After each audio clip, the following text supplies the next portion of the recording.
It was a bitter February evening in Chicago, when the wind cut through the streets like a blade, and most people walked with their heads down, collars pulled tight, desperate to get somewhere warm. The Michigan Avenue underpass was lit by a single buzzing fluorescent light, the kind that flickers just enough to give you a headache, and beneath it sat an old man named Samuel Avery, his back curved slightly with age, his fingers wrapped around a violin that had seen better decades. He played without a case open for money, without a sign, without even looking up at the people who rushed past him. He simply played, and the music rose up into the cold air like something alive, something breathing, something that did not belong in an underpass at all. Most people walked past without a second glance, because the world has a habit of ignoring what it hasn't been told to value yet. But one person stopped. Her name was Diana Reyes, and she was the assistant conductor of the Chicago Metropolitan Orchestra, and she was already 20 minutes late to a rehearsal dinner that she absolutely could not miss. She stopped anyway. She stood there in her long coat with her leather portfolio tucked under her arm, and she listened.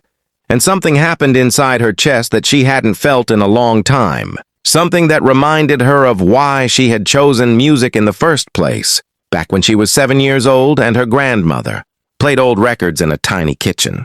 Samuel was performing a piece she almost recognized, something between Paganini and something entirely his own.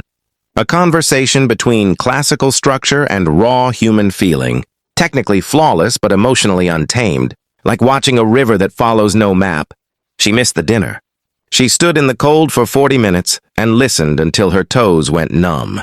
When he finally paused, she approached him carefully, the way you approach something sacred, and she asked him his name and where he had studied. He looked up at her for the first time and smiled a slow, unhurried smile and said he hadn't studied anywhere official, that he'd learned from his father on a porch in Mississippi, and from 20 years of playing every street and subway and park in every city he'd ever passed through.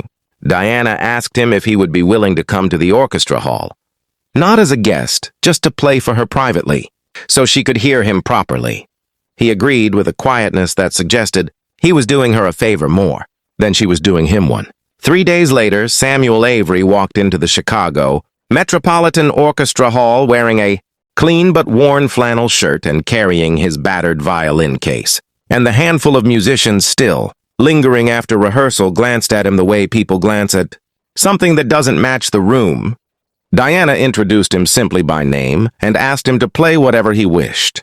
What happened in the next 12 minutes was something that the principal violinist, Marcus Chen, later described as the most technically and emotionally complete solo performance he had witnessed in 30 years of professional music. Samuel played without sheet music, without warm-up, without any of the rituals that trained musicians use to prepare themselves, and every person in that hall stopped what they were doing and simply stood still, because there are moments when the body understands something before the mind can explain it. When he finished, there was a long silence of the best kind.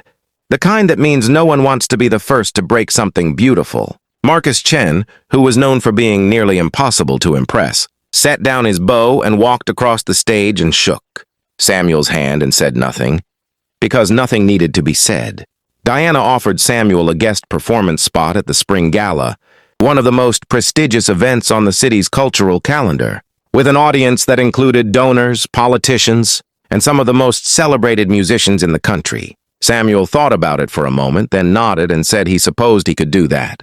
On the night of the gala, when the program listed him simply as Samuel Avery, no credentials, no conservatory, no biography worth printing, there were quiet murmurs in the audience. Those murmurs dissolved the moment his bow touched the string. He played for 18 minutes and received a standing ovation that lasted longer than the performance itself. Afterward, a journalist asked him what it felt like to finally get the recognition he deserved, expecting a story of struggle and triumph.